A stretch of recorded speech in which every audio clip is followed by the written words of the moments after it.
to the Battle of Tabuk. On the way back, there is what's called a Aqaba. Aqaba is a very twisty, narrow passageway between the mountains. It's a very steep area of the mountains. The Holy Prophet is riding on his camel. The one holding the stirrup of the camel is one of the companions of Rasulullah, a righteous companion called Hudayfa ibn al-Yaman. Remember these names. As they're going back, it's just the Prophet and Hudayfa, no one else. A group of hypocrites get together. They decide this is the best, most opportune moment to assassinate the Holy Prophet. What they do, their plan was flawless. They said that we're going to get up there on the top of the mountain, on the summit.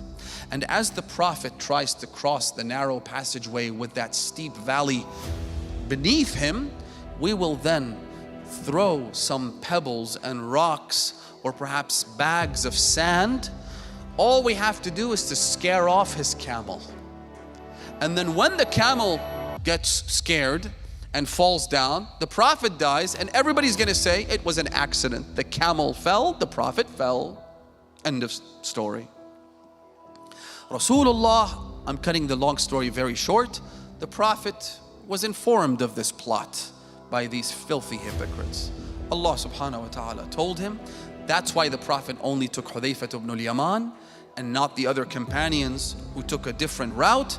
The Prophet heads in that direction. Through a miracle, the hypocrites aren't able to carry out their plot, but Hudayfa ibn al-Yaman sees every single one of the individuals that participated in the assassination attempt. He recognized them.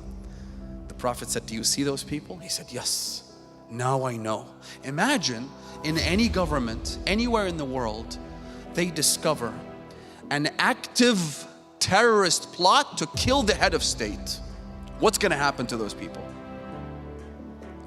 Hudayfa ibn al-Yaman says to the Prophet, he said to him, Ya Rasulullah,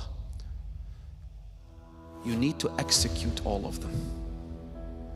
They deserve to be hanged, they deserve to be killed. The Prophet said, no. Why?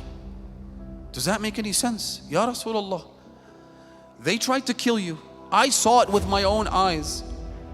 Have them executed. Give them what they deserve. The Prophet said no. Just like Imam Hussain, just like other members of the ahlebait, just like other prophets of God, they have to abide by what is apparent. If the Prophet had killed them, he said this to Hudayfa, he said, if I kill them, people don't know what wicked animals these people are. They don't know who they are. They haven't truly revealed themselves. If I have them executed, people will say, oh, look at this man. He used these companions to get to where he was, to achieve his victory, to become a prophet and all that. Then he rounded them up and he had them all executed, just like any coup leader, just like any politician. He carries out a midnight massacre, kills all of these people because they were threats to him. He only used them to get to where he wanted to go. So I'll leave them. But the wisdom in having Hudayfa ibn al-Yaman know their names was revealed later on, after the death of the Holy Prophet. Because one day, number two comes to him. He says to him, Ya Hudayfa, did you see the people who tried to kill the Prophet? He said, yes, I did. He said, every one of them? He said, yes, I did. He said, was I one of them? Now, why would you ask that question? If you weren't there, are you like doubtful? Are you schizophrenic? What exactly is the problem here?